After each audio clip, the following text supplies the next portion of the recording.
ઐતિહાસિક એપિસોડ પટેલ આપનું સ્વાગત કરું છું। આ ઐતિહાસિક એપિસોડ આપે બનાવ્યો છે ગુજરાતનો પહેલો કાર્યક્રમ જેને આપ તમામે સતત 1000 દિવસ સુધી એકમાત્ર વ્યક્તિને સાંભળી આપે ઐતિહાસિક બનાવ્યો છે। કારણ કે કોઈ પણ ન્યૂઝ ચેનલમાં આ પ્રકારનો કાર્યક્રમ એવો નહીં હોય કે જેને દર્શકોએ સતત 1000 દિવસ સુધી સાંભળ્યો છે, જોયો છે। આ તમામને વંદન, આ તમામના જ કારણે આ કાર્યક્રમ ઐતિહાસિક બનાવ્યો છે। આ કાર્યક્રમ કેવી રીતે ઉદ્ભવ્યો એની વાત કરી લઉં। આ કાર્યક્રમ એટલે ઉદ્ભવ્યો જ્યારે કોવિડનો સમય હતો, અનેક ક્ષતિઓ હતી, કોઈ બોલવા વાળું નહોતું। એક વ્યક્તિએ, એક સામાન્ય નાગરિકે ટોણો માર્યો કે ભાઈ તાકાત હોય તો સરકાર સામે બોલીને બતાવો। એ દિવસે આપના ગુજરાતના દીકરાએ કહેલું હું બોલીશ, અને એ દિવસ આપ તમામે આશીર્વાદ આપ્યા। એક વિપક્ષ હોય કે શાસક પક્ષ, હું પ્રમાણિકતાથી કબૂલીશ। હું તો બોલીશ માત્ર એટલે છે કે આ લોકતંત્ર છે। હું તો બોલીશ માત્ર એટલે છે કે આ દેશની અંદર, આ પ્રદેશમાં સાચું બોલવાની આઝાદી છે, ફ્રીડમ ઓફ સ્પીચ છે। સરકારની અનેક વાર મેં ટીકા કરી હશે, જ્યાં જ્યાં ખોટું હશે ત્યાં કહ્યું હશે। વિપક્ષ જ્યાં વિપક્ષ કાચી પડી હશે, આપનો આ દીકરો વિપક્ષ સાથે ઉભો રહ્યો હશે। પરંતુ આ આપણું ગુજરાત છે જે સત્યને સમજે છે, સત્યને માને છે। કેમ કે આ વર્ષનો અંતિમ દિવસ છે। આ વર્ષ દરમિયાન રાજકીય ગતિવિધિઓ ઓછી થઈ, આપણા ગુજરાતમાં એક પણ મોટી ચૂંટણી ન થઈ, પરંતુ કાલે નવા વર્ષની સવાર પડશે। પહેલા સૂર્યના કિરણની સાથે ચર્ચા શરૂ થશે લોકસભાની ચૂંટણીની। સવાલ એ છે કે આ લોકસભાની ચૂંટણી કયા મુદ્દે લડાશે। સવાલ એ છે, શું ભારતીય જનતા પક્ષ 26 માંથી 26 બેઠકનો એ વિક્રમ હેડ્રિક મારવાની જે દાવો છે ત્યાં સુધી પહોંચશે ખરું? સવાલ એ છે કે શું કોંગ્રેસ 2004 અથવા તો 2009માં જે પ્રદર્શન કર્યું હતું એ કરી શકશે? અને એટલે જ લાગ્યું વર્ષના અંતિમ દિવસે એ ચર્ચા કરવી જોઈએ જે વર્ષના પહેલા દિવસે થવાની છે। ભારતીય જનતા પક્ષ અને કોંગ્રેસ બંનેના નેતાઓ મારી સાથે છે। શરૂઆત વિપક્ષથી થવી જોઈએ, પણ મારા ગુજરાતનું આ દુર્ભાગ્ય છે કે વિપક્ષ એટલો મજબૂત રહ્યો નથી। મારા ગુજરાતનું આ દુર્ભાગ્ય છે કે વિપક્ષ પાસે 17 બેઠક હતી, એમાંથી માત્ર કોંગ્રેસ પાસે 17 હતી, એમાંથી 16 થઈ, આપની 5માંથી 4 થઈ। ખેર, બંને પક્ષે સરખો સમય ફાળવવો જોઈએ, સરખો સમય આપવો જોઈએ, સરખું મહત્વ આપવું જોઈએ। અને એટલે જ શરૂઆત શાસક પક્ષથી કરું છું, પરંતુ એ ગેરંટી સાથે, અને આ હું તો બોલીશની ગેરંટી છે, વિપક્ષ મારા પ્રદેશમાં ક્યારે નબળો નહીં પડે। કારણ કે ફરીથી કહું છું, વિપક્ષનો મતલબ કોઈ પક્ષ ન હોઈ શકે, જનતાનો અવાજ હોવો જોઈએ। શરૂઆત ભારતીય જનતા પક્ષથી કરીશ। ભરતભાઈ, આપનાથી રોનકભાઈ, એક મિનિટ જી, ખૂબ ખૂબ અભિનંદન 1000 એપિસોડ પૂરા કરવા બદલ। આ કોંગ્રેસ તરફથી આપણે ખૂબ ખૂબ અભિનંદન। કોંગ્રેસે આ માળા પહેરાવી, પણ હું પ્રમાણિકતાથી સરદાર સાહેબનો શપથ લઈને કહું છું, હું જીવનમાં કોઈ માળા પહેરવામાં માનતો નથી। આપની માળાનો આદરપૂર્વક આભાર, ખૂબ ખૂબ આભાર લલિત કાકા। કાકી તમને ઘર જાવ એટલે ખબર પડશે। ખેર, ભરતભાઈ આપનાથી શરૂઆત કરીશ। 182 માંથી 156, 26 માંથી 26 બે વાર ફરીથી તમારો એ જ સંકલ્પ, એ જ દાવો કે ત્રીજી વખત હેડ્રિક, એ પણ 5 લાખ મતની લીડથી। આ સંભવ છે ખરું? કે પછી 156 આવી એનો ઘમંડ છે? રોનકભાઈ, પહેલા તો હું અને મારા પક્ષ તરફથી આપને 1000મો એપિસોડ ગુજરાતની જનતાનો અવાજ એક મીડિયાના માધ્યમથી ગુજરાતના લોકોની વચ્ચે મૂકવા બદલ ખૂબ ખૂબ અભિનંદન આપું છું, શુભકામના પાઠવું છું। એક મીડિયાના સાચા સેવક તરીકે આપની ડ્યુટી નિભાવી છે, એના માટે અમે ગૌરવ અનુભવીએ છીએ, અને વિશેષ આપનો આભાર માનીશ એક રાજકોટિયન તરીકે કે 1000મો ઐતિહાસિક એપિસોડ એ રાજકોટની પવિત્ર ધરતી પરથી આપે કર્યો છે, એના માટે પણ આપને અભિનંદન આપું છું। આપણે વાત કરી કે ગુજરાતમાં 156 માંથી 156 જીત્યા પછી લોકસભાની 182 માંથી 182 માંથી 156 એસેમ્બલી નાની ના કરી દેતા હા. સોરી હા, 182 માંથી નાની કરો. 156 જીતા પછી 2024 માં લોકસભા આવી રહી છે.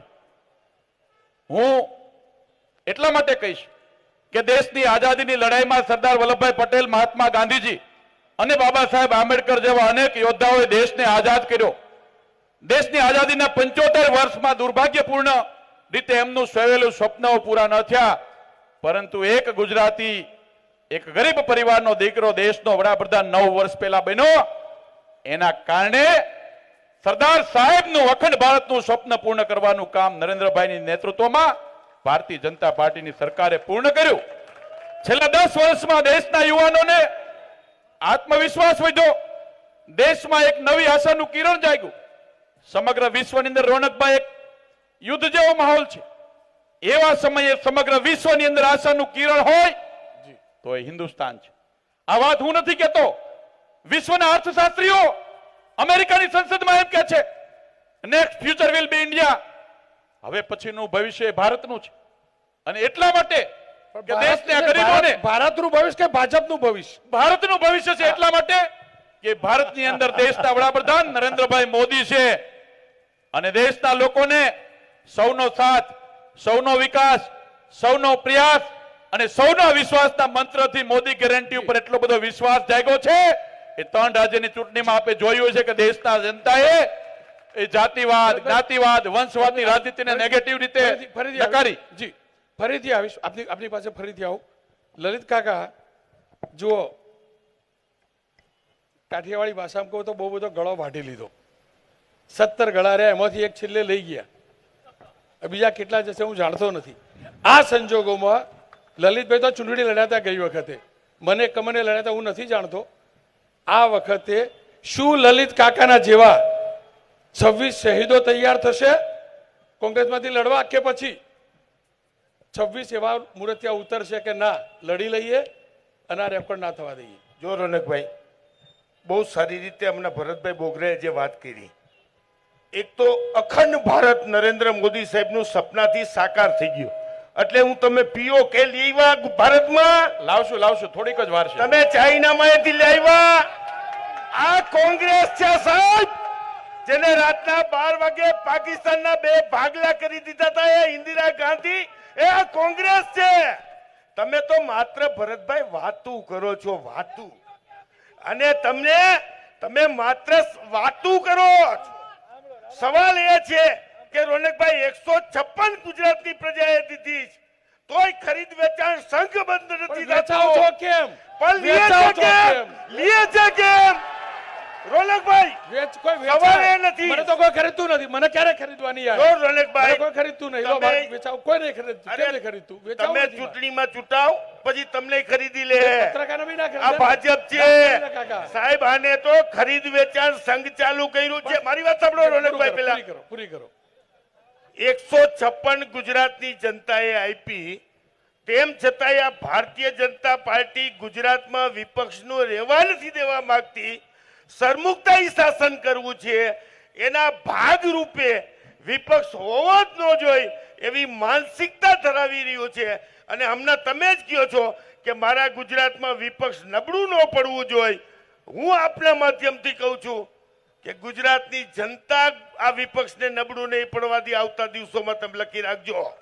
જી, આપ જોડાયેલા રહેજો. મોહનભાઈ પાસે જઈશ. મોહનભાઈ, 26 માંથી 26, અને આપણે જોયું વિધાનસભાની અંદર બહુ બધા પરિવર્તન આવ્યા, બહુ ઉમેદવારો બદલાયા. કોર્પોરેશનમાં પણ એવું થયું કે હેડ્રિક પછી આગળ નહીં. આપનું આકલન શું કહે છે? શું આ વખતે 26 તમારા જે સાથી હતા એ 26 ચૂંટણીમાં ઉતરશે કે પછી બદલાશે? અને મને તો મોહનભાઈ શું કરશે એમાં વધુ રસ છે. રોનકભાઈ, ગુજરાતની અંદર 26 જીતવામાં કોઈ શંકાને સ્થાન નથી. એના એટલા માટે અમે ગૌરવભર કહી શકીએ કે 2004 થી 2014 10 વર્ષ કોંગ્રેસના શાસનમાં સૌરાષ્ટ્રની અંદર કયા કામો કર્યા, કયા વિકાસ કર્યા, એના લેખાજોખા આપણે સામે બેઠ કરી શકીએ. અને 2014 થી 2024 ભારતીય જનતા પાર્ટીની નરેન્દ્રભાઈની નેજારીની સરકારે આ સૌરાષ્ટ્રને અઢળક વિકાસના કામો આપ્યા છે. એના આધારે 100% હું કહી શકું કે ભારતીય જનતા પાર્ટીનો આ વખતે ગોલ છે 26 જીતવાની છે અને 5000 ઉપરની લીડે જીતવાની છે. 5 લાખ જીતવાની છે. અને ખાસ કરીને જે તમે 26 ની વાત કરી, ભારતીય જનતા પાર્ટી શિસ્તમાં માનનાર પાર્ટી છે. અમારું કેન્દ્રીય બોર્ડની મંડળ જે નામો નક્કી કરશે એ અમે 26 જીતાડવાના છે. પણ મત મોહનભાઈના નામથી, મત ભાજપના નામથી કે મત નરેન્દ્રભાઈના નામથી? ભારતીય જનતા પાર્ટી વિકાસના નામે મત માગવાની છે અને નરેન્દ્રભાઈના નામે અમે મત માગવાના છીએ અને 26 બેઠક જીતવાનામાં કોઈ શંકાને સ્થાન નથી. જી ખેર, અમરીશભાઈ, આપના વિશે તો CR પાટીલ 2 વાર બોલી ગયા. એકવાર બસમાં જગ્યા રાખવાનું કહી ગયા, એકવાર હાથ પકડી લઈ જવાનું કહી ગયા. કે હું અમરીશભાઈ માટે અંગત રીતે નથી કહેતો, હું ઓવરઓલ કહું છું. કેમ કે ચૂંટણીનું વર્ષ છે ને સ્વાભાવિક ચૂંટણીના વર્ષમાં તોડફોડો વધુ થતી હોય. આપનું આકલન શું કહે છે અમરીશભાઈ? શું કોઈ મુરતિયા એવા તો નહીં હોય કે થોડાક દિવસ પહેલા કોંગ્રેસનો ખેસ પહેરતા હોય અને લોકસભામાં મારા જ કાર્યક્રમમાં ભાજપનો ખેસ પહેરીને બોલાવવો પડે? રોનકભાઈ, સૌપ્રથમ તો માન એટલે મગજથી અપાતો પ્રેમ અને પ્રેમ એટલે દિલથી અપાતું માન. તમને અભિનંદન પાઠવું છું કે ગુજરાતની જનતા જનાર્દનના પ્રશ્નો માટે તમે સતત 1000 જેટલા દિવસથી સતત મહેનત કરી રહ્યા છો અને જ્યાં જરૂર પડે ત્યાં ગુજરાતની જનતાનો અવાજ બની રહ્યા છો. એટલે તમને દિલથી અભિનંદન પાઠવું છું. આપે જે રીતે વાત કરી એ મુજબ મારે કહેવત કેવી છે કે આદમી બીકતા જરૂર है, કિંમત तय करती है उसकी मजबूरियां, और जरूरी नहीं कि मजबूरियां सिर्फ पैसा ही हो. આજના રાજકારણની અંદર, આજની સ્થિતિની અંદર હું એવું માનું છું કે જે રીતે ભારતીય જનતા પાર્ટી જે કામ કરી રહી છે, વિપક્ષને તોડવા માટેની, લોકોને એમાં ભેળવવા માટેની, તો હું એમ કહું છું કે આટલી બધી મેજોરિટી હોવા છતાં પણ ભારતીય જનતા પાર્ટીને બીજાની જરૂર શા માટે પડે છે? આ પહેલી વાત. મને બહુ સમજવામાં રસ હતો કે આ હું તો બોલીશ કાર્યક્રમ કયા સંદર્ભે શરૂ કર્યો અને તમે બહુ સારું ઉદાહરણ, એક્ઝામ્પલ સેટ કર્યું કે જ્યારે આ રાજ્યની અંદર, દેશની અંદર કોરોના આવ્યો ત્યારે કોઈ બોલવા વાળું ન હતું. એવા સમયે ગુજરાતની જનતાનો અવાજ બનવા માટે હું તો બોલીશના શીર્ષક તળે તમે આ કાર્યક્રમ નક્કી કર્યો.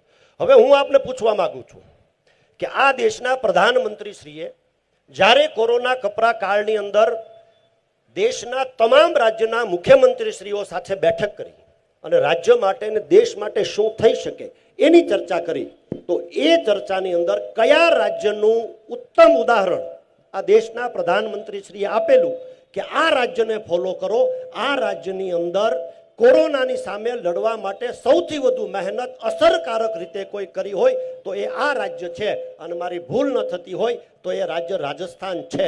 જો આરોગ્યની બાબતમાં, જો શિક્ષણની બાબતમાં, મંદી, મોંઘવારી, બેરોજગારી જેવી બાબતમાં પણ રાજસ્થાન અવ્વલ જો રહ્યું હોય અને પરિણામ આવું આવ્યું હોય તો મારે આપના માધ્યમથી ગુજરાતની જનતા જનાર્દન પાસે સમજવું છે કે હવે શું અમારામાં ખૂટે છે, કોંગ્રેસમાં શું ખૂટે છે. દેશના પ્રધાનમંત્રી શ્રી પણ જે મુખ્યમંત્રીની વાત કરે, જે પક્ષની વાત કરે અને એમાં અમે જો સારામાં સારું પરિણામ લઈ આવ્યા હોય તો અમને બતાવો કે હવે અમારામાં શું ખૂટે છે, તો અમે એ દિશામાં પ્રયત્ન કરીશું. જનતા જનાર્દન, અમરીશભાઈ, એક દીકરા તરીકે અને એક મતદાતા તરીકે અને એક નાગરિક તરીકે હું કહી દઉં, તમારામાં એ ખૂટે છે કે તમારામાં ટીકાઉ કેટલા હશે ને એની ગેરંટી નથી. એટલે લોકોને, કોંગ્રેસના મતદાતાને પણ ડર લાગે કે હું બટન પંજા ઉપર દબાવું છું, ગણતરી પંજા ઉપર થશે પણ એ ટર્મ પૂરી કરશે કે નહીં. કેટલા લોકો ગયા? હું કેટલા લોકો ગયા? મેં મારી વાતની શરૂઆત એટલે જ કરી કે આદમી બીકતા જરૂર હે, કિંમતે તે કહેતી ઉસકી મજબૂરિયા. કોણ કેવો મજબૂર છે ને એની ઉપર માણસ મને ખબર નહોતી, મજબૂરી બધાની પૈસા નથી હોતી. અમરીશભાઈ, મને ખબર નહોતી કે બાપુએ સ્થાપિત કરેલી આ પાર્ટી પંજાવાળી એ એના લોકો બાપુવાળી નોટથી વેચાતા હોય. મને ખબર નહોતી, આપે કહ્યું એટલે ખબર પડી. ખેર બેન, આપની જોડેથી જાણવા માંગીશ, જો 33% મહિલા આરક્ષણ આવ્યું, 33% મહિલા આરક્ષણ આવ્યું, 26 બેઠક, દેશી ગણિત ગણીએ તો 8 તરી 24, હું 8.3 તો નહીં કહું, પણ શું લોકસભામાં ભારતીય જનતા પક્ષ પાસે, તમારા હાઈકમાન્ડ પાસે અપેક્ષા કરી કે 26માંથી કમસે કમ 8 મહિલા ઉમેદવાર આપે? સૌપ્રથમ તો એબીપી અસ્મિતાને એમના આજના 1000મા એપિસોડ નિમિત્તે ખૂબ ખૂબ અભિનંદન અને ખૂબ ખૂબ શુભેચ્છા આપું છું અને એ પણ સવિશેષ રાજકોટની જનતાને આ સુવર્ણ અવસર પ્રાપ્ત કરવા માટે આપ્યો એ બદલ પણ અભિનંદન આપું છું. યત્ર નારસ્તુ પૂજન્તે તત્ર રમંતે દેવતા. જ્યાં નારીનું પૂજન છે ત્યાં દેવતાનો વાસ છે એવું માનનારી પાર્ટી એ અમારી ભારતીય જનતા પાર્ટી છે. અને એટલા માટે થઈને અમારા લોકલાડીલા વડાપ્રધાન આદરણીય નરેન્દ્રભાઈ મોદી સાહેબ હંમેશા બહેનોની ગરિમા, બહેનોના આત્મસન્માન માટે ચિંતા કરે છે. ત્યારે આવનારા દિવસોમાં પણ ભારતીય જનતા પાર્ટી માટે બહેનોને વધુને વધુ આત્મસન્માન મળે એ માટે પ્રયત્ન થઈ રહ્યા છે. અમારી પાર્ટી એ કોઈ એવી પાર્ટી નથી કે એ પાર્ટી હંમેશા સીટ માટે માંગણી કરે. જે અમને ભારતીય જનતા પાર્ટી આદેશ આપે એ આદેશ પ્રમાણે અનુસરનારી આ પાર્ટી છે અને એ આદેશ પ્રમાણે કામ કરનારી પાર્ટી છે. અમારી પાર્ટી એવી પાર્ટી છે કે જે માત્ર વિકાસ અને કાર્યકર્તાઓના કામ માટે કરનારી પાર્ટી છે. એટલે આવનારા દિવસોમાં જે 33% નિર્ણય અમારા વડાપ્રધાન નરેન્દ્રભાઈ મોદી સાહેબ લાવ્યા છે એ માટે અમે સમગ્ર ભારતની બહેનો એ માટે વડાપ્રધાન નરેન્દ્રભાઈ મોદી સાહેબના ખૂબ ખૂબ આભારી છીએ અને એમને સાક્ષાત વંદન કરીએ છીએ કે બહેનોની ગરિમાનો અત્યાર સુધી એક પણ લોકોએ વિચાર નહોતો કર્યો, ત્યારે વડાપ્રધાન નરેન્દ્રભાઈ દ્વારા આ 33%નો કાયદો લાવીને સમગ્ર બહેનોની ગરિમાનો વધારો કર્યો છે અને આત્મસન્માનમાં વધારો પણ કર્યો બેન, છે. મારો સવાલ એ હતો કે આઠ ટિકિટો હશે ખરી? ભારતીય જનતા પાર્ટી જે કાંઈ પણ નિર્ણય કરે એ તમામ લોકોને સર્વમાન્ય હોય છે અને એ નિર્ણય આધારિત અમે લોકો એ આદેશને અનુસરતા હોઈએ છીએ. ખેર, ઇન્દ્રનીલભાઈ આપની જોડેથી જાણો. હવે જુઓ, સબળ વિપક્ષ હોવો જોઈએ. આપ સબળ વિપક્ષ બીજો બનશે એ પ્રકારનો પ્રયાસ પણ કરી આવ્યા. આપને શું લાગી રહ્યું છે લોકસભાની ચૂંટણીમાં? શું ખરેખર શક્તિસિંહ આવ્યા પછી પક્ષમાં શક્તિ વધી છે અને એની કોઈ પણ પ્રકારની છબી આ લોકસભાની ચૂંટણીમાં દેખાશે? પહેલા તો આપને ખૂબ ખૂબ અભિનંદન. તમે આ 1000 એપિસોડમાં અન્ય કરતા વધારે પ્રયત્ન વાસ્તવિકતાને મૂકવાનો કર્યો છે. પ્રાર્થના કરું મહાદેવને કે સંપૂર્ણ હકીકત તમારી ચેનલ દ્વારા ગુજરાતના લોકોને મળે અને એવું બળ તમને અને તમારી ચેનલને આપે મહાદેવ, એવી એમને હું પ્રાર્થના કરું છું. ભાઈ અહીંયા ઘડીક વાર રહ્યો ને, બધા ઊભા છે, બરોબર છે જી.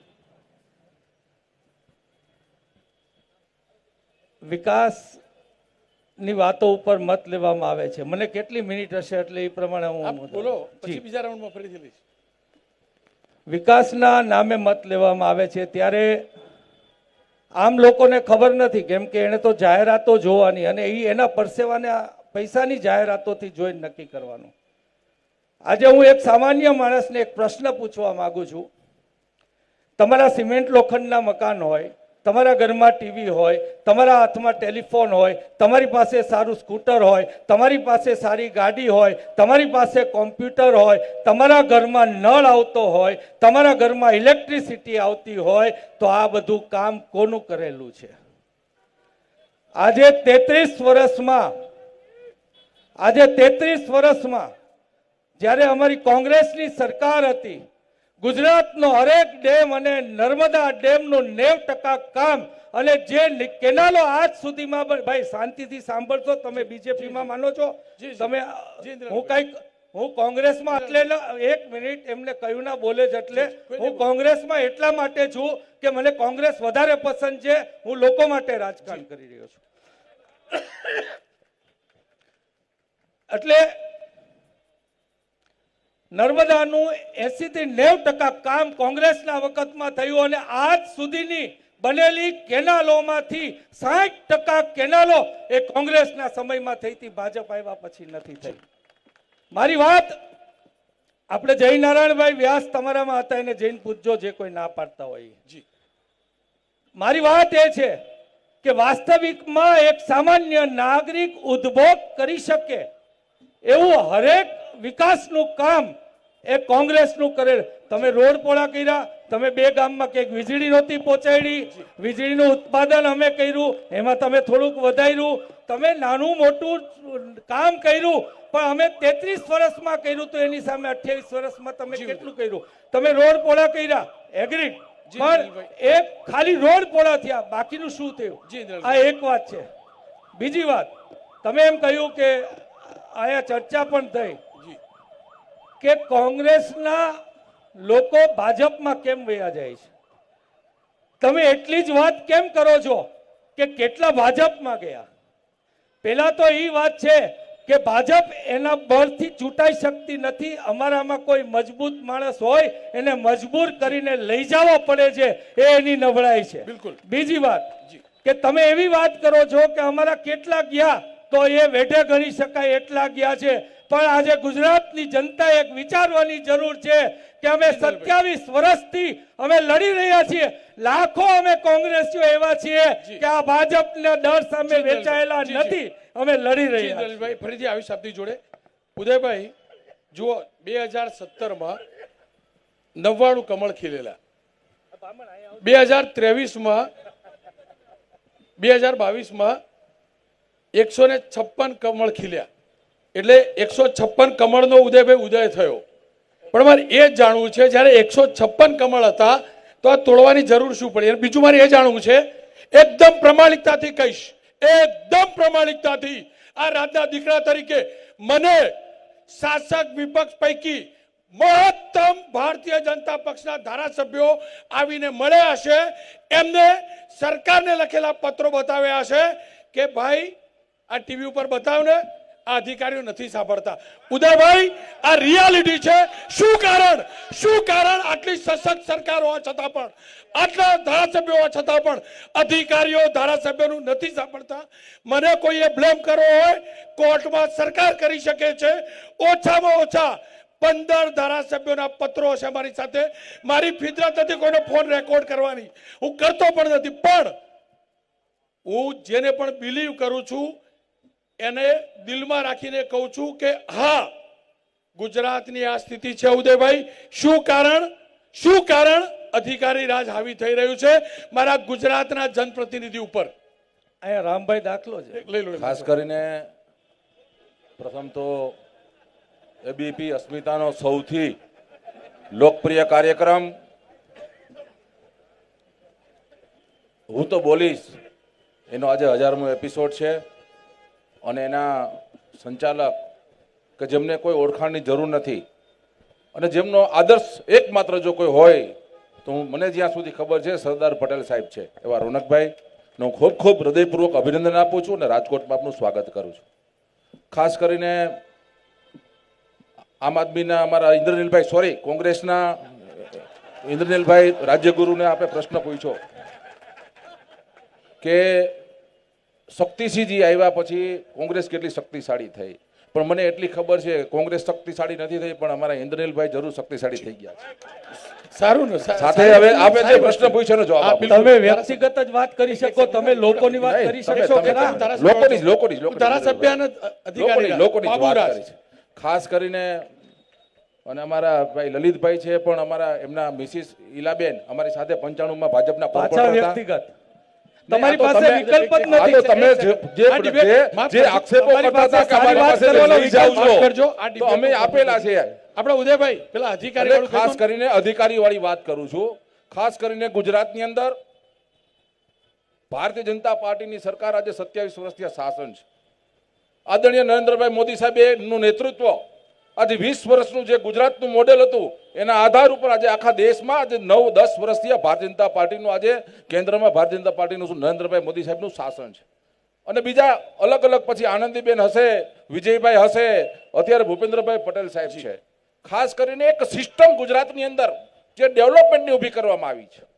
કારણ કે માત્ર ને માત્ર ગુજરાતમાં એક કોઈ ધારાસભ્ય એને એમ વિચાર આવે કે ભાઈ હું આ જે કાંઈ ચોક્કસ છે કે ભાઈ આ કામ છે મારું, આ કામ છે, પરંતુ હું આપને રોનકભાઈ કહું કે મને મુખ્યમંત્રીશ્રીને ખૂબ ખૂબ અભિનંદન આપું છું કે અમે જે પત્રો લખી છે એનો અમને જવાબ આવે છે અને જવાબ આપ્યા પછી એ કામનો નિકાલ પણ થાય છે.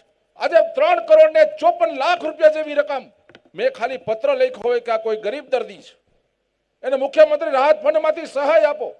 આજે 3 કરોડ ને 54 લાખ, ખાલી મારી એક વિધાનસભાની વાત કરું છું, તો માનીય મૃદુ અને મુખ્યમંત્રી ભૂપેન્દ્રભાઈ પટેલ આપ્યો છે. આવા અનેક વિકાસના કામો. બાકી તમને કહું એક ભૂપેન્દ્રભાઈ આપે છે, ભૂપેન્દ્રભાઈને ના 156 નથી, ભૂપેન્દ્રભાઈ પટેલ નથી આપતા, હું જરાય એવું નથી કહેતો, હું બાબુશાહીની વાત કરું છું. બાબુસાહેબમાં એમાં એવું છે કે બાબુસાહેબમાં એવું કશું નથી. તમને કહું ખાસ કરીને અમે જ્યારે મને મારા અનુભવની વાત કરું તો મેં ગમે ત્યારે રાત્રે 2 વાગ્યા પણ કોઈ પણ અધિકારીને ફોન કર્યો હોય, પ્રજાના કામ માટે કર્યો હોય, લોકોના કામ માટે પડ્યો હોય, લોકોને ક્યારે આવી સુવિધા થતી હોય ત્યારે કર્યો હોય, ત્યારે મને એનો પ્રત્યુત્તર મળ્યો છે અને એ કામનો નિકાલ પણ થયો છે. આ ભારતીય જનતા પાર્ટીનું આ સુશાસન છે. હકીકત એ છે, ભલે કોંગ્રેસનું શાસન ના હોય પણ નાનું બચ્ચું પણ આપણા રાજનું જાણે છે કે કોંગ્રેસના કાર્યકર્તાઓ, નેતાઓ, લલિત કાકા સહિતના માસ્ટર છે સરકારી કામ કરાવી લાવવામાં. જેન્યુન કામની વાત કરું છું. અને અને અને અને અને હું કેમ કહું છું એનો પુરાવો જોજો. લલિતભાઈએ કોવિડ કાળની અંદર મારા જ કાર્યક્રમમાં કહ્યું હતું, મારી ટીમને કહીશું, બાઇટ પ્લે કરીશું, મારા કાર્યક્રમમાં સૌરાષ્ટ્રની જનતા વતી એક માંગ રાખેલી, એમ જોઈએ તો લીગલી સાચી નહોતી, છતાં પણ કેવી રીતે વિજયભાઈએ માની હતી ને એ જોઈ લેજો. રોનકભાઈ, મારી 3 વિનંતી છે સરકારશ્રીને. પેલા ગામડે જે ખેત મજૂરો છે એના માટે તમે નરેન્દ્ર મોદી સાહેબની રેલી માટે જે બસ મૂકતા હતા એવી ફ્રી ઓફમાં બસ ગામડે મૂકી દો. જ્યાં જેને જવું હોય એ લોકો જઈ શકે એવી વ્યવસ્થા કરાવો. એક મારી વિનંતી. બીજી, સૌરાષ્ટ્રની અંદર તમને ખબર છે કે અમને રોટલો ખાવા ન મળે તો આલે પણ ફાકી જોય. આ સૌરાષ્ટ્રમાં 30 દિવસથી 40 દિવસથી ફાકી ફાકી 50 રૂપિયામાં જડતી નથી. ના જળવી જોઈએ, બંધ થઈ જવી જોઈએ. અરે ફાકી તો પેલા જો હે.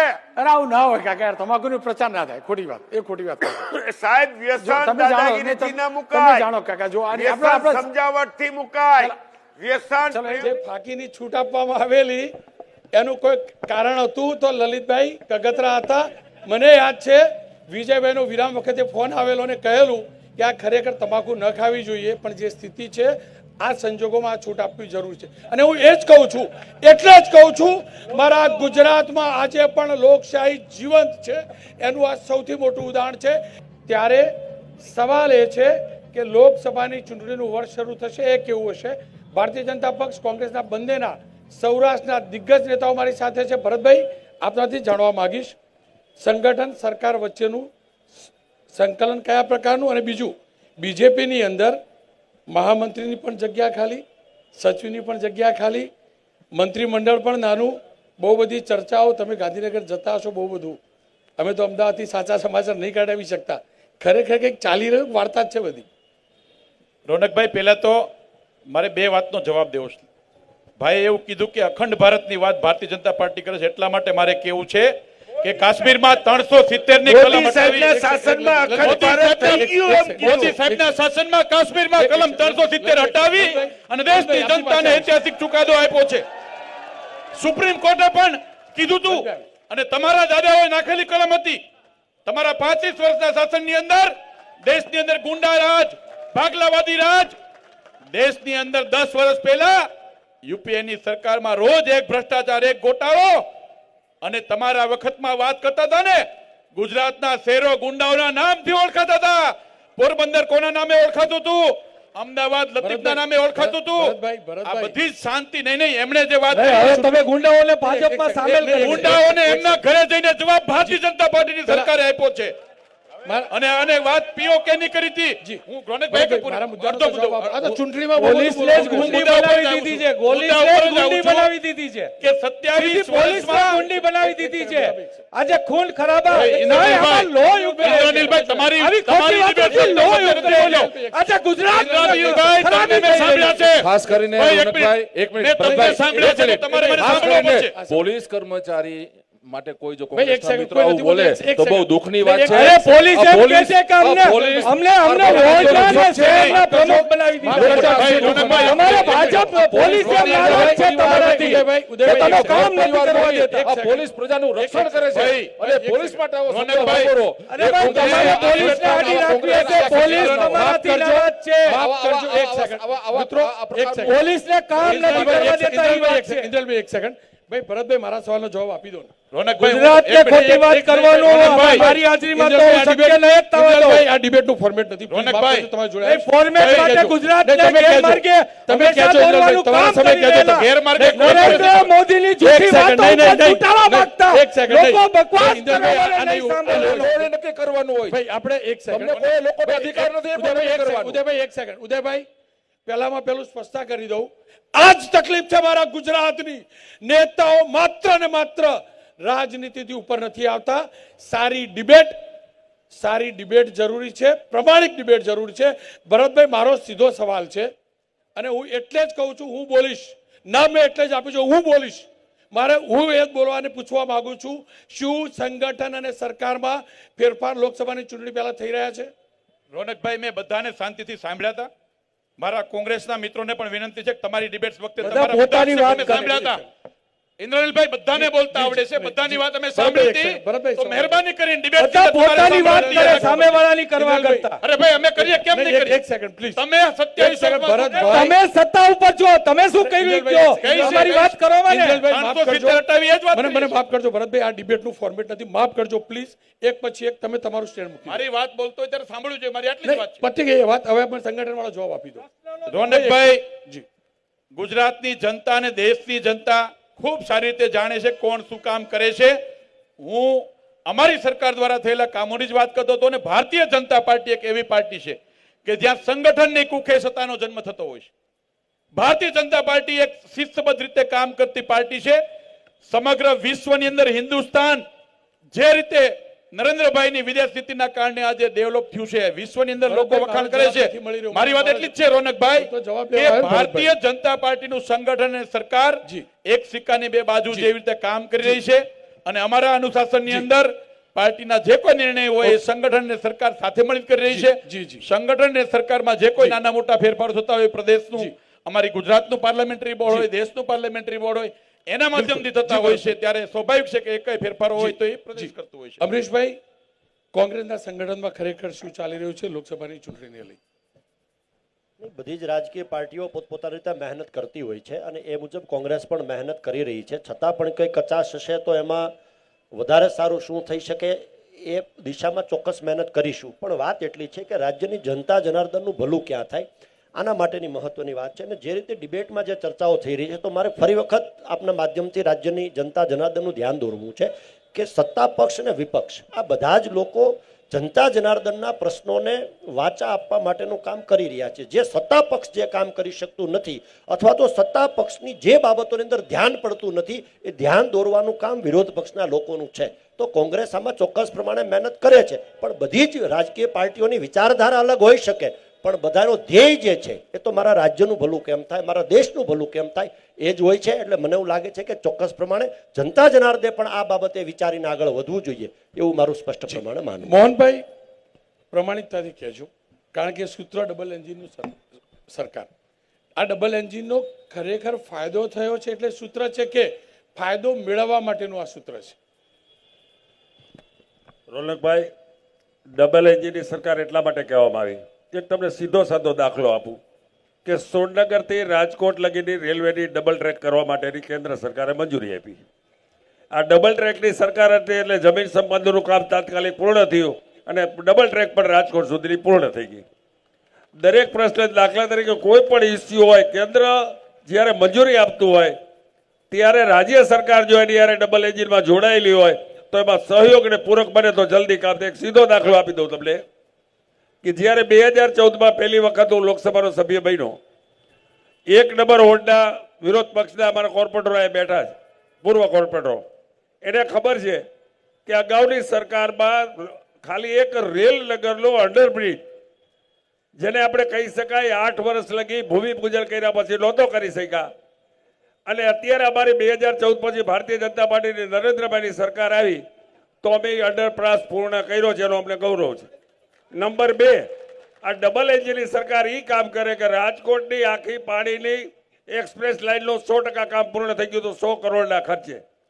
ખાલી એક નેશનલ હાઈવે ને અંડરપાસ ખાલી પાઇપલાઇન ગડકાવાની હતી ને એક રેલવેમાં ગડકાવાની હતી, એ 5 વર્ષ લગી મંજૂરી નહોતી મળી. આ ડબલ એન્જિનની સરકાર આવી એટલે 2 કામ અમારા પૂર્ણ થયા. હવે બીજી વાત કરું આ નર્મદાની, નર્મદાનું કામ પૂર્ણ થયા પછી 8 વર્ષ લગી એના દરવાજા ચડાવવાની સિંગલ એન્જિનની સરકાર અમને મંજૂરી નહોતી આપી. અમારી ડબલ એન્જિનની સરકાર બની 17મા દિવસે નર્મદાના દરવાજાની ચડાવવાની અમને મંજૂરી મળી. એટલે આ ડબલ એન્જિનની સરકાર અમે એટલા માટે કહી છીએ કે બે સરકાર પૂરક રહીને કામ કરે અને લોકોના વિકાસના કામો જલ્દી પૂર્ણ થાય. જી જી લલિતભાઈ, આ ડબલ એન્જિનની સરકારમાં એન્જિન ક્યારે બદલાશે ને ડબ્બા ક્યારે બદલાશે? જો રોનકભાઈ, એ તો પ્રજા અને પબ્લિકના વિચારસરણી ઉપર આધાર રાખે છે. પણ સવાલ મારા મિત્ર ઉદયભાઈએ જે વાત કરી હતી એમાં હું એમને જવાબ દઉં કે હું છાતી ઠોકીને કહું છું કે હું ભાજપમાં હતો, પણ એ ભાજપમાં હતો કે હું વાજપેયીજીની ભાજપમાં હતો. ટિકિટ નહોતી મળી એટલે તમે હું પછી કોંગ્રેસમાં ગયા. હું કેશુભાઈ પટેલની ભાજપમાં હતો, પછી હું રાજપામાં અરવિંદભાઈ ગયા, મણિયારની રાજપામાંથી ભાજપમાં કોંગ્રેસમાં હતો, હું ચિમનભાઈ શુક્લની ભાજપમાં હતો. બીજી વાત એ છે કે તમે પેલો પ્રશ્ન કર્યો તો કાકા, તમે મને કે કમ અને અહીંયા ચૂંટણી લડ્યા હતા. હું આ બધાની વચ્ચે કહું છું કે હું જીતવા માટે જ ચૂંટણી લડ્યો હતો અને હજી પણ મારી પાર્ટી કઈ આદેશ આપશે તો પાર્ટી માટે લડવા પર તૈયાર રહીશ. કારણ કે અમે કોંગ્રેસની વિચારસરણીમાં માનીએ છીએ, સરમુક્તશાહીમાં માનતા નથી. લોકશાહી આ દેશની અંદર જે રીતે કદાચ આ રાજકોટની પ્રજાને હું કહી રહ્યો છું કે કદાચ આ છેલ્લી ચૂંટણી બની ન જાય એના માટે સમજીને વિચારસરણીથી મતદાન કરજો.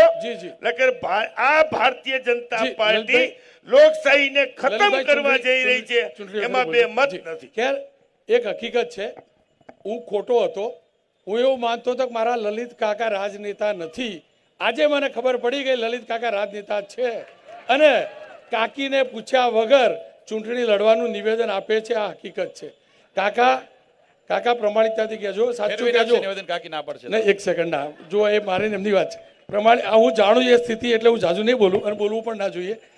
બેન, જો ડબલ એન્જિનની સરકારની વાત થઈ અને ત્રીજું એન્જિન એટલે કે લોકલ બોડી, મહાનગરપાલિકાઓ કે નગરપાલિકાઓ, શું કારણ મારા ગુજરાતની આજે પણ નગરપાલિકાઓ પાસે પાણીના બિલ ભરવાના પૈસા નથી, વીજળીના બિલ ભરવાના પૈસા નથી, સ્ટ્રીટ લાઇટના બિલ ભરવાના પૈસા નથી? બેન, કારણ શું? હું ફરીથી કહું છું, શું મારી નગરપાલિકાના રૂપિયા સરકારી કાર્યક્રમોના આયોજન પાછળ વપરાય છે? બેન, એવું કશું જ નથી. ભારતીય જનતા પાર્ટી એ વિકાસની પાર્ટી છે. ભારતીય જનતા પાર્ટીએ તમામ નગરપાલિકાઓમાં ખૂબ વિકાસના કામો કર્યા છે. અત્યારે ભારતીય જનતા પાર્ટી દ્વારા ઘરે ઘરે જે નળ સે જલ યોજના અંતર્ગત પાણી પહોંચાડવામાં આવ્યું છે. ભારતીય જનતા પાર્ટી દ્વારા દરેક નગરપાલિકામાં રોડ, રસ્તા, પાણીની સુવિધા અને લાઇટની સુવિધા આપવામાં આવી છે, જે ભૂતકાળમાં આવી નગરપાલિકા કોંગ્રેસના શાસનકાળ દરમિયાન ક્યારેય નહોતી. અત્યારે નગરપાલિકાને પણ દર વખતે રાજ્ય સરકાર દ્વારા અને કેન્દ્ર સરકાર દ્વારા મહત્તમ ગ્રાન્ટ આપવામાં આવે છે અને અમારા તમામ નગરપાલિકાના અધિકારીઓ અને તમામ લોકો આ ગ્રાન્ટનો મહત્તમ ઉપયોગ કરીને વધુને વધુ નગરપાલિકાનો કેમ વિકાસ થાય એ એકમાત્ર ઉદ્દેશ અમારી ભારતીય જનતા પાર્ટીના તમામ લોકોનો રહ્યો છે. ઉદયભાઈ, આપની પાસેથી જાણવું હતું, જો આ એ સાચી વાત છે કે ગ્રાન્ટ આપે છે અને આવતીકાલે જ જવાના ડ્રાફ્ટ ચેક લેવા માટે. ઉદયભાઈ, મારે એ જ જાણવું છે અને એકદમ પ્રમાણિક જવાબની અપેક્ષા છે. તમને નથી લાગતું માત્ર 17 સભ્યોનું મંત્રીમંડળ, બોર્ડ નિગમ બધું ખાલી, તમારા જેવા કર્મઠ ધારાસભ્યો, બહુ બધા ભારતીય જનતા પક્ષમાં તો કોંગ્રેસવાળા પણ આવી ગયા એટલે સંખ્યાબળ વધી ગયું, આ બધાનો સમાવેશ કરવા માટે બોર્ડ નિગમનું વિચારવું જોઈએ? કડી તો બનો, તમે જનતાની કડી બની શકો ને. કેમ આવું નહીં થતું હોય? શું કારણ? ખાસ કરીને રોનકભાઈ, અમારા ભારતીય જનતા પાર્ટીના કાર્યકર્તા તરીકે અમારા સંસ્કાર એમ કહે છે, અમે જીવનમાં કોઈ દી કોર્પોરેટર બનવાનું પણ સપનું નહોતું જોયું. માત્ર અમે એક રાષ્ટ્રવાદની વિચારધારાને વરેલા કાર્યકર્તાઓ છીએ, એક વિચારને માટે કામ કરીએ છીએ. તમે માગો છો મળે એ નહીં કહેતો, હું તો રાજના હિતમાં કહું છું. બીજું રાજના હિતમાં કહું છું. રાજ્યના હિતમાં અમારું જે નેતૃત્વ છે, આપને કહું, આ ભારતીય જનતા પાર્ટી એવી ભારતીય જનતા પાર્ટી છે કે મુખ્યમંત્રીથી લઈને તમામ મંત્રીશ્રીઓને એમ કીધું કે સવારે તમારે નથી રહ્યા તમે અને બીજા આવશે તો એક અવાજ નહીં. બીજો પક્ષ હોય તો બળવો થઈ ગયો હોય, ભાગાભાગી થઈ ગયો હોય, એની બદલે ભારતીય જનતા પાર્ટીનો જે કાંઈ અમારો ધારાસભ્ય હશે, સંસદ ચૂંટાયેલા લોકો છે, અમે સત્તાને ભોગવવાનું સાધન નથી માનતા, સત્તાને સેવાનું માધ્યમ માની છીએ અને આ સંસ્કાર સાથે ભારતીય જનતા પાર્ટીનો કામ કરે છે અને આ જે કઈ નિર્ણય છે એ અમારું જે નેતૃત્વ છે યોગ્ય સમયે જ્યારે જે સમયે, કારણ કે જે ભાથું હોય ને રોનકભાઈ, એમાં અનેક પ્રકારના તીર હોય છે, કયું તીર ક્યારે છોડવું એ અમારું નેતૃત્વ ખૂબ સારી રીતે જાણે છે. ખેર એ હકીકત છે રાજનીતિ અને રાજકારણ બંને ઓફિશિયલ શબ્દો છે અને કોઈ ગમે તે કહેતું હોય, ઉદયભાઈ હોય, કોંગ્રેસવાળા, ભાજપવાળા હોય, માત્ર ને માત્ર તમામ રાજ તો ઈચ્છે છે કારણ કે રાજકારણ રાજનીતિ, રાજ કરવા માટેની નીતિ છે ને આ પ્રકારના સ્ટેટમેન્ટ હોય. પણ ઇન્દ્રનીલભાઈ, વિરામ પર જવું એ પહેલા ફરીથી કહું છું, આ લોકસભાની ચૂંટણી તમે કેવી રીતે મૂલવી રહ્યા છો?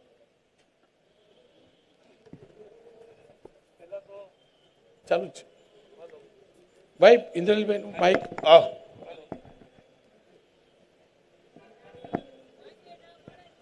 નહીં મારા જેવાને ન બોલવા દે, બરોબર છે.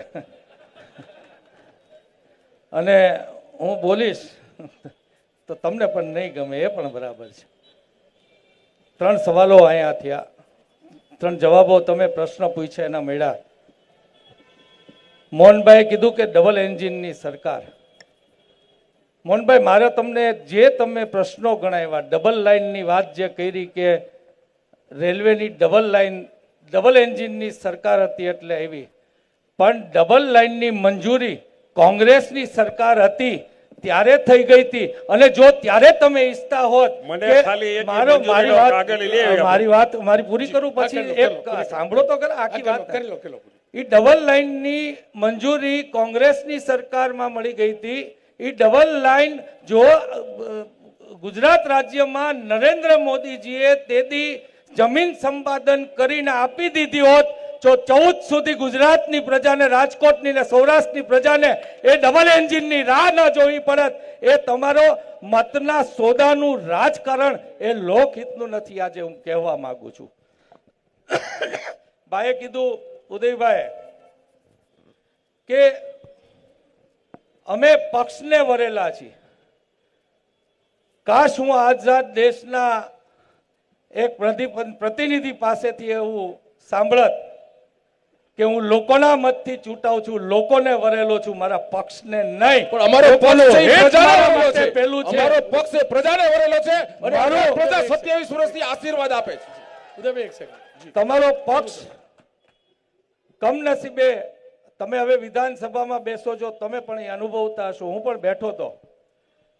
ભાજપનો ધારાસભ્ય હું બોલું ત્યારે બહાર નીકળીને એમ કે ઇન્દ્રનીલભાઈ તમે ખૂબ સારું બોલ્યા. મેં કીધું અંદર રાડું શું કામ નાખતા હતા?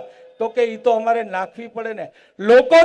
લોકોના મતથી ચૂંટાયેલા પ્રતિનિધિને લોકો પક્ષને મત આપે છે, માટેની વફાદારી પ્રતિનિધિની પક્ષને રહે છે. આ લોકોએ સમજવાની જરૂર છે. અને ઉદયભાઈ આજે ઉજાગર કર્યું છે કે એની વફાદારી એના પક્ષને છે, લોકોને નથી. તમે તમારા પક્ષને વફાદાર નથી. એ તમે અત્યારે સ્વીકારી રહ્યા છો કે તમે તમારા પક્ષને વફાદાર નથી. અને અમારો પક્ષ ઉદયભાઈ નહીં ઉદયભાઈ, અમારો ઉદયભાઈ આ ફોર્મેટ નથી, માફ કરજો. જી, આપની વાત પૂરી કરો. મારી પક્ષને વફાદારી છે કે નહીં એની તમારે ચિંતા કરવાની જરૂર નથી. તો તમારે અમારી ચિંતા કરવાની જરૂર નથી. નહીં, હું તમારા પ્રતિનિધિ તરીકે કરું છું. પ્રતિનિધિ તરીકે અમે પ્રજાને વફાદાર પ્રતિનિધિ તરીકે તમારી ચિંતા કરું છું. હું તમારા કોઈ પક્ષના હોદ્દેદારની વાત નથી કરી રહ્યો. તમે પ્રજાના ચૂંટાયેલા પ્રતિનિધિ છો એટલે હું ચિંતા કરી રહ્યો છું.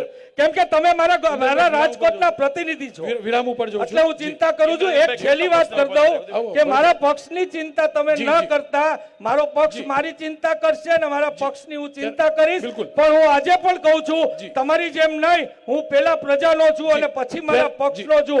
તમારી જેમ સત્તા માટે સત્તા લાલસુ થઈને આટા મારું ને કોઈની વાહવાહી કરું, મોદી કરું, એવો માણસ કેજરીવાલ કરતા હતા. રોકીશ. કેજરીવાલ હતા, ગેરંટી. કેજરીવાલ જો એક સેકન્ડ.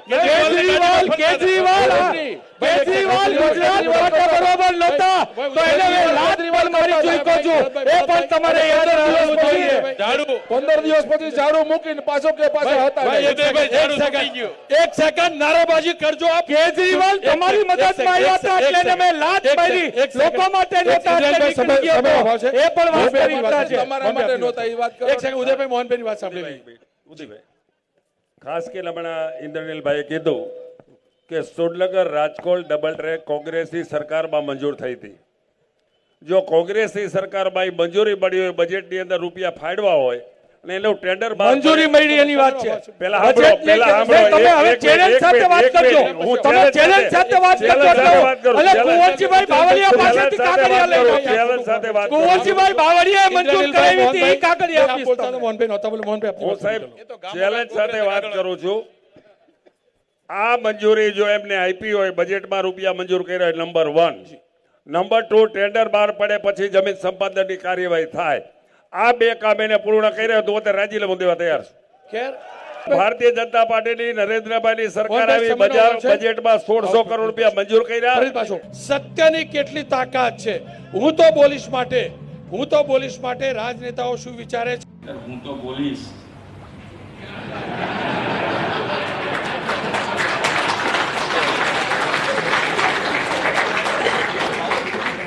બપોરથી ખબર પડે કે આજે મારું નામ છે. કોઈ એબીપી ન્યૂઝમાં રોનકને મેનેજ કરી ગયો એ જો કોઈ કહી શકે તો હું ગમે એટલા રૂપિયાની શરત મારવા તૈયાર છું. બાકી તો હું તો બોલીશ જ. જો સાંજનો કાર્યક્રમ કરે અમને જોઈએ એટલો નહીં કોલાનો બોલી જાય, હું તો બોલીશ જ. કારણ કે રોનકભાઈનો કાર્યક્રમ છે, હું બોલીશ જ. એટલે આપણે એમ થાય કે મરી ગયા. રોનકભાઈ પટેલ બોલે કે હું તો બોલીશ જ. રોનકભાઈનું ચોક્કસ કહીશ. સરકારને કે કોઈને શું ખરાબ લાગશે કે નહીં લાગશે એ હિંમતપૂર્વક એ બોલે છે. એટલે હું એમને કહું છું કે હું તો બોલીશ, તો મને પણ શીખડાવો કે હું પણ બોલીશ. હવે ગંભીરતાથી મારા ગુજરાતની ચર્ચા કરવી છે, મારા ભારતની ચર્ચા કરવી છે. બહુ થઈ ગઈ રાજનીતિ. રાજનેતાઓ કેવા ગુજરાતની કલ્પના કરે છે, કેવા ભારતની કલ્પના કરે છે, જાણવું સમજવું જરૂરી છે. રામભાઈ, તમારા નામમાં જ રામ વસે છે. અને પ્રમાણિકતાથી કહું તો જેના નામમાં રામ વસતા હોય એ ભલે રાજનેતા હોય, ખોટું ઓછું બોલવાનો પ્રયાસ કરે. ખરેખર કેવા ભારતની અને કેવા ગુજરાતની કલ્પના તમારી. ભારત અને ગુજરાતની તો સોનેરી કલ્પના છે અને સાકાર થવા જઈ રહી છે. આ મોદીની ગેરંટી છે અને અમે એના પ્રતિનિધિ છે. મોદીની ગેરંટી છે ત્યાં સુધી કોઈ પ્રશ્ન આવશે નહીં. પણ કયા પ્રકારની રાજનીતિ ઈચ્છી રહ્યા છો તમે? કેવા પ્રકારની રાજનીતિ? અમે સત્યની, લોકોની સેવા થઈ શકે, ગરીબ માણસ, પછાત લોકોનું ભલું થઈ શકે એવી રાજનીતિ અમે ઈચ્છીએ છીએ. નહીં કે હોદ્દો લઈ, ગાડી લઈ અને બિલ્ડિંગ બનાવીને બેસી જવાનું. લલિતભાઈ, કયા પ્રકારની રાજનીતિની અપેક્ષા આપ રાખી રહ્યા છો? તમે કયા પ્રકારનું ભારત અને કયા પ્રકારનું ગુજરાત ઈચ્છી રહ્યા છો? બહુ સારો પ્રશ્ન છે રોનકભાઈ. આ મારા ગુજરાતમાં હું ઈચ્છું છું કે મારો એક પણ યુવાન બેકાર ન રખડતો હોય, મારા યુવાનોને નોકરી મળે, મારા ખેડૂતો આ ડુંગળીના ભાવથી બરબાદ થઈ રહ્યા છે, બરબાદ ન થાય. અહીંના મારે મોહનભાઈ ઘણા બધા કામ વખાણ્યા. એમાં મારે મોહનભાઈને વિનંતી કરી છે, મારા વડીલ મુરબ્બી છે, કે દિલ્હીમાં આ જે ડુંગળીની ઉપર પ્રતિબંધ મૂક્યો છે એક્સપોર્ટ કરવામાં, એને ઉઠાવી લઈએ તો કરોડો આ ખેડૂતોને તમને આશીર્વાદ મળશે. એ કામ તો પેલા કરો. મારી બીજી વાત એ છે કે રોનકભાઈ, આ દેશમાં કાયદો અને વ્યવસ્થા જેવી કોઈક ચીજ હોવી જોઈએ યાર. અધિકારી નહીં, અધિકારી મન પડે ત્યારે નિર્ણય લે અને તમારી પાસે કોઈ પાવર ન હોય, એ ગુજરાતમાં ન હાલે સાહેબ. ગુજરાતમાં મારે યાદ કરાવવું છે કે ચીમનભાઈ પટેલની સરકાર હોય, માધવસિંહ સોલંકીની સરકાર હોય, અને એ સરકારે જે વટથી નિર્ણય લીધા હતા. ઇવન હું તમને કહું કે શંકરસિંહ વાઘેલાની જ્યારે સરકાર હતી અને તેલબંધીની જ્યારે નિકાસની વાત હતી, ત્યારે એક ઝાટકે રાજકોટમાં બેસીને એમને ઉઠાવી લીધી હતી સાહેબ. આવી નિર્ણય શક્તિ અને એક એક પ્રતિનિધિ પૂરી તાકાતથી ગ્રહની અંદર ગુજરાતની પ્રજાના પ્રશ્નોને વાચ્યા આપે, નહીં કે મારા લઈને બેસી જાય ને બે જણાના નામ લઈને પોતાની સ્પીચ પૂરી કરે, એના માટે થઈને નહીં. લલિત કાકા 7 દિવસ સુધી રામભાઈ, મુખ્યમંત્રી રામભાઈ તમે ઓલી કોમેન્ટ કરી તેનું નામ કહી દો ને એટલે કામ પતે. ભરતભાઈ એક છે, ભરતભાઈ ઓલી કઈ કોમેન્ટ લખી તેનું નામ બોલી જાવ ને એટલે વાત પતે.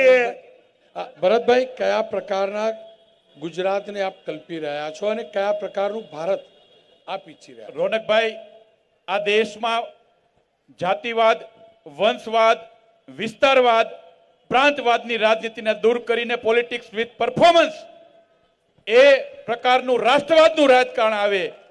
આ દેશનો એક એક નેતા એ રાષ્ટ્રભક્ત હોય, એમણે આપેલા વચનોને નિભાવવા પડે. મારે આજે આપને કેવું છે કે અમને કહેતા હતા ઘણા લોકો कि कसम राम की खाता है, मंदिर वहीं पे बनाएगा, तारीख नहीं बताएगा. आज देश की जनता देख रही है, जब हम वचन दिया है तो कैसे निभाते हैं. हमने जब वचन राम मंदिर का दिया था, मंदिर वहीं पे बनाया है. आ देशना युवानो, देशना वडाप्रधान देशना युवानो માટે make in India, made in ઇન્ડિયાની વાત કરતા હોય.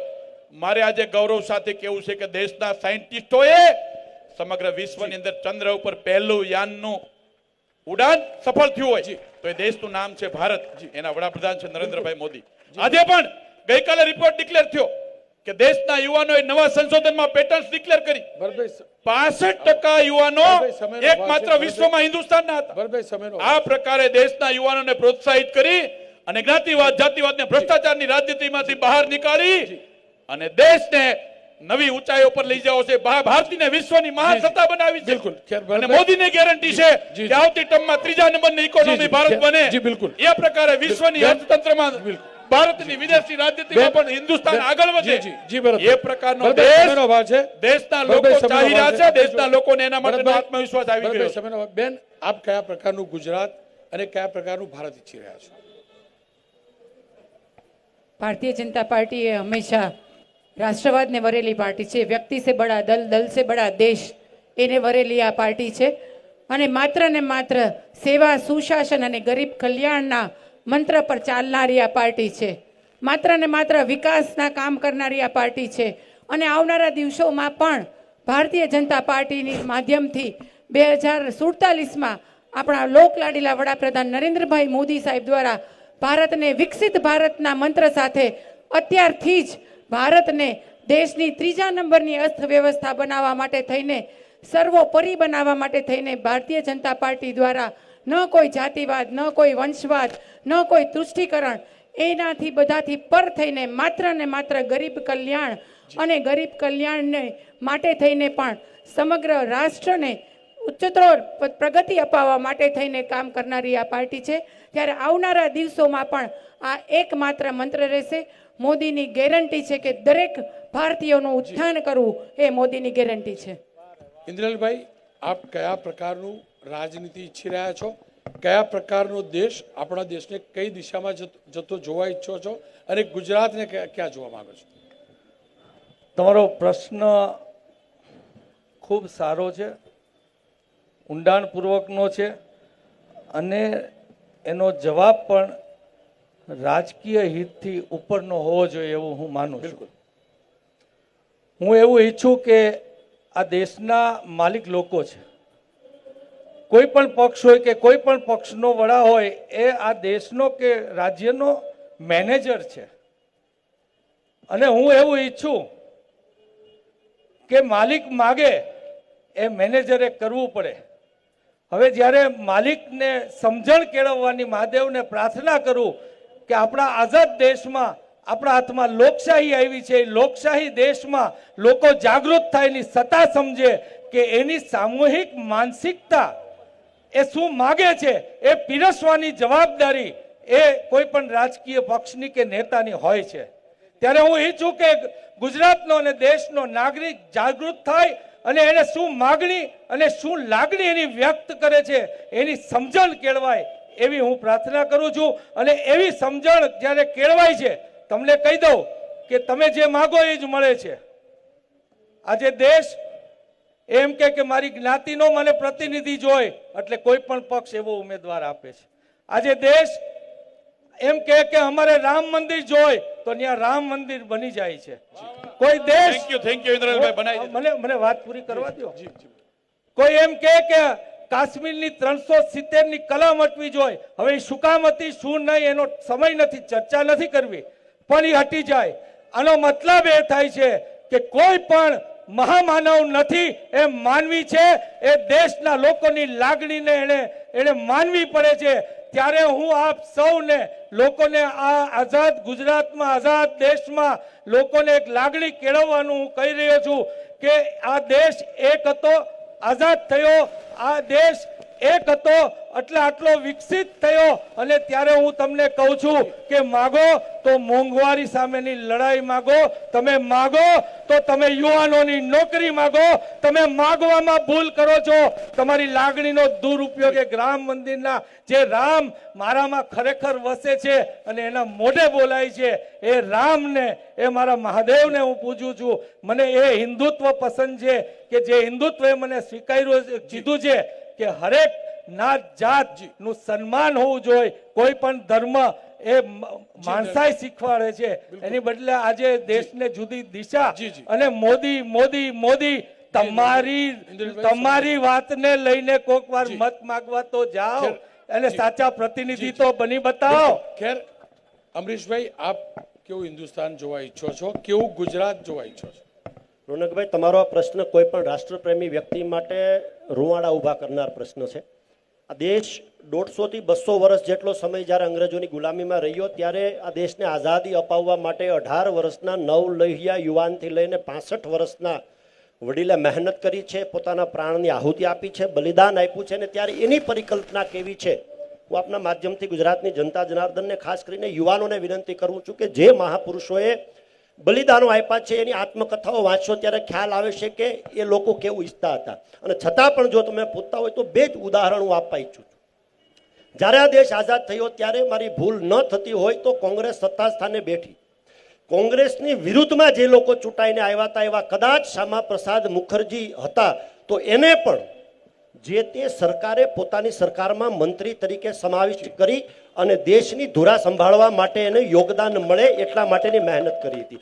બીજું ઉદાહરણ મારે આપવું છે કે ભારતીય જનતા પાર્ટી, મારી ભૂલ ન થતી હોય તો આદરણીય અટલ બિહારી વાજપેયીજીની વિચારધારાને ઘણા બધા અંશે આગળ વધારી રહી છે. ત્યારે મારે કહેવું છે કે જ્યારે રાજીવ ગાંધી આ દેશના વડાપ્રધાન હતા, આદરણીય અટલજીની તબિયત સારી ન હતી, આ દેશની અંદર એનો ઈલાજ થતો ન હતો, ત્યારે આ દેશના ખર્ચે એમને જે બીમારી હતી એનું નિરાકરણ અન્ય દેશમાં થાય તો દેશના પ્રતિનિધિ તરીકે એને ત્યાં મોકલીને ઉદાહરણ સેટ કર્યું હતું કે મારા રાષ્ટ્રની અંદર કોઈ પણ વિચારધારાનો માણસ ચૂંટાઈને આવે તો એ અમારી પ્રાયોરિટી છે, એનું હિત થાય એ અમારી પ્રાયોરિટી છે. એટલે આપના માધ્યમથી હું એમ ઈચ્છું છું કે આજે આ બાબતની અંદર બહુ ક્રાઇસિસ છે. ત્યારે કોઈ વિરોધ પક્ષ સત્તા પક્ષ પછીની વાત છે, પણ બધાય સાથે બેસીને બંધુત્વની ભાવના સાથે લોકો માટે સારું શું થઈ શકે, વિસ્તાર માટે સારું શું થઈ શકે, દેશ માટે સારું શું થઈ શકે, રાષ્ટ્ર માટે સારું શું થઈ શકે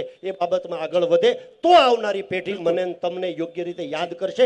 બાકી અત્યારની જે સ્થિતિ છે એ સ્થિતિને જો નહીં પહોંચી વળીએ તો આવનારું બાળક મને તમને પૂછવાનું છે કે જ્યારે આ દેશની અંદર ભાગલાવાદી તત્વો રાજ કરતા હતા ત્યારે સ્થિતિ શું હતી અને તમે ક્યાં હતા. એટલા માટે કહું છું કે બંધુત્વની ભાવના સાથે આગળ વધીએ અને ફરી વખત આ રાષ્ટ્રની ઉન્નતિ તરફ લઈ જઈએ, એટલી જ મારી આપને વિનંતી છે. ઉદયભાઈ, આપ કેવું ભારત ઈચ્છો છો, કેવું ગુજરાત ઈચ્છો છો? ખાસ કરીને આ દેશ અને આ ગુજરાત, જેમ કે માનનીય મોદી સાહેબે કીધું છે કે 2047માં વિકસિત ભારત. સૌથી પહેલા તો આપણે લોકશાહીમાં છીએ. નવું સપનું. લગ્ન હોય ને ત્યારે ફટાણા ગવાય, ગાવારા ગયા રાખે, કઈ વરઘોડિયા ફેરા ફરવા ન મૂકી દે. એટલે પેલા નેતા જોઈએ, નીતિ જોઈ અને નિયત જોઈએ. એ ભારતીય જનતા પાર્ટી પાસે છે. આજે નરેન્દ્રભાઈ મોદી જેવું સક્ષમ નેતૃત્વ છે આજે અમિતભાઈ શાહ જેવું અમારી પાસે નેતૃત્વ આમાં છે, JP પ્રશ્ન નડ્ડા જેવું નરેન્દ્રભાઈનો નેતૃત્વ છે. શાહભાઈનો નથી, ગુજરાતને ભારત એટલે- કેવું એટલે- ઈચ્છો છો, એની ઉપર બોલી નેતૃત્વ હોય ત્યારે જ વિકાસ થાય. ઉદયભાઈ જ્યારે નેતૃત્વ સક્ષમ નેતૃત્વ હોય, સક્ષમ નેતૃત્વ હોય ત્યારે જ વિકાસ થાય છે અને જનતા ત્યારે જ એને આશીર્વાદ આપતી હોય છે. આજે ભારતીય જનતા પાર્ટી અમે ગર્વથી કહી શકીએ છીએ કે અમારા નેતા નરેન્દ્રભાઈ મોદી સાહેબ છે અને આજે આખો દેશ પણ એને આશીર્વાદ આપી રહ્યો છે. ત્યારે આવનારું ભારત અને ગુજરાતનું ભવિષ્ય ખૂબ ઉજ્જવળ છે અને જે કઈ વાત છે વિકાસની, તો અમે વિકાસના મંત્રને લઈને નીકળેલા લોકો છીએ. બરાબર છે. રોનકભાઈ, મારે એક જ વાત કરવી પૂરું છે. કરું. આપે કીધું કે કેવો દેશ હોવો જોઈએ. હું એટલું કહીશ કે ભૂતકાળમાં અંગ્રેજના, ઇંગ્લેન્ડના વડાપ્રધાન એમ કહેતા હતા કે ભારત હિન્દુસ્તાન મદારીઓનો દેશ છે. આજે એ દેશની અંદર હિન્દુસ્તાનના વડાપ્રધાન જાય અને ત્યાંની લેડી ફર્સ્ટ ક્વીન એને ગુજરાતી સાડી પહેરીને સન્માન કરવા આવવું પડે, એ પ્રકારનું નેતૃત્વ સમગ્ર વિશ્વની અંદર ભારતીય જનતા ભાઈ, હાલો પાર્ટી એક- નરેન્દ્રભાઈના દાદા હાલો, સમયનો ભાગ છે. અને ત્યાં ઇંગ્લેન્ડની રાણીએ આ બંનેને સન્માન એટલા માટે દેવું પડે કે 70 વર્ષમાં ભારતના વડાપ્રધાનનું આ બંનેને માન રોકીશ. એ કોંગ્રેસે ઊંચું લાવીને એક મૂક્યું છે. સેકન્ડ, માટે એને વડાપ્રધાન મળે જતા હતા છે. ત્યારે કોઈને ખબર નહોતી પડતી કે આ જાય શું કરે. એક નાગરિક તરીકે હું ઈચ્છું છું મારા દેશનો રાજનેતા માત્ર હંગામો કરતો ન હોય, માત્ર વાર્તાઓ કરતો ન હોય. આ તમામને હું કહું છું, ચૂંટણીના સમયે તમે તમામ દારૂ વેચો છો, બંધ કરો. હું નથી ઈચ્છતો આ ગુજરાત, હું નથી ઈચ્છતો આ ભારત. મારો એક ગુજરાતી આ ગુજરાત નથી ઈચ્છતો. મારા 1000 પાણીમાં ગયા છે, કારણ કે એક પણ ચૂંટણી મારા ગુજરાતની દારૂ વગર નથી યોજાતી. આ સચ્ચાઈ છે. નથી જોતો આવું ગુજરાત જ્યાં મારો રાજનેતા મારા મતદાતાને દારૂની પોટલીથી ખરીદતો હોય. હું ઈચ્છું છું, મારું ગુજરાત ઈચ્છે છે જે સરદારે કલ્પના કરી હતી એ ગુજરાતની, એ ભારતની સરદારે અમલશાહી શરૂ કરાઈ હતી. આ જે પણ અત્યારે અધિકારીઓ છે, પરંતુ જ્યારે મારા જનપ્રતિનિધિઓનું માનહાનિ થતી હોય, ભાજપના કે કોંગ્રેસના, આ ન હોઈ શકે મારા પ્રદેશમાં. અને આ તમામને લલિત કાકા, તમે ચૂંટણી લડવાના છો, હાથ જોડીને વિનંતી કરું છું, એક પણ પોટલી ના વેચતા. પ્રોમિસ આપો, તમે પ્રોમિસ આપો, પોટલી નહીં વેચો. પ્રોમિસ આપો, પોટલી. હું ચૂંટણી લડીશ તો દારૂ નહીં વેચું એનું વચન આપું છું. આપની વાત 100% સાચી છે, હું સહમત છું પણ આપણી સાથે.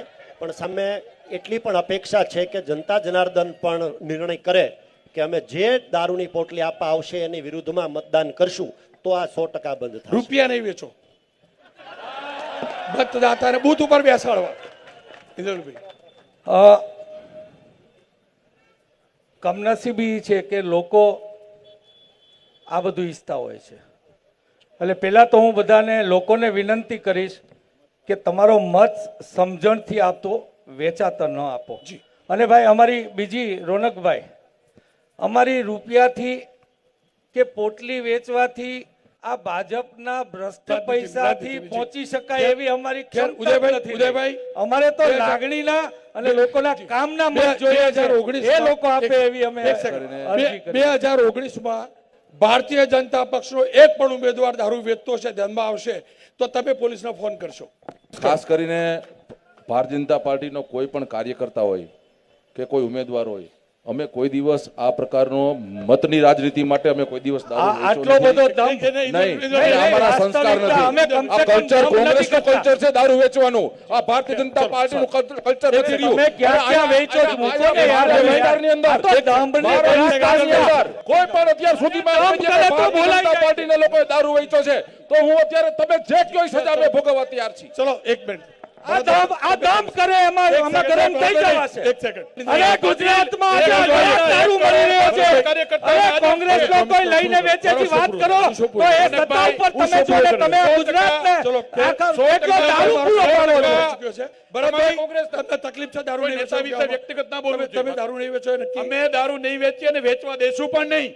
વાત એટલી જ છે કે ગુજરાતની જનતાએ એમના વાણી વિલાસના કારણે 27 વર્ષથી એમને ક્યાં બેસાડે, એમને એનું સ્થાન નક્કી કર્યું છે. ગુજરાતની જનતા જાણે છે કે કોણ નેતા કેવા છે. બંનેનો આભાર. તમે મને પ્રમાણિકતાથી કહો સાહેબ, એક પણ પાર્ટી એક પણ ચૂંટણી આજ સુધી દારૂ વગર થઈ?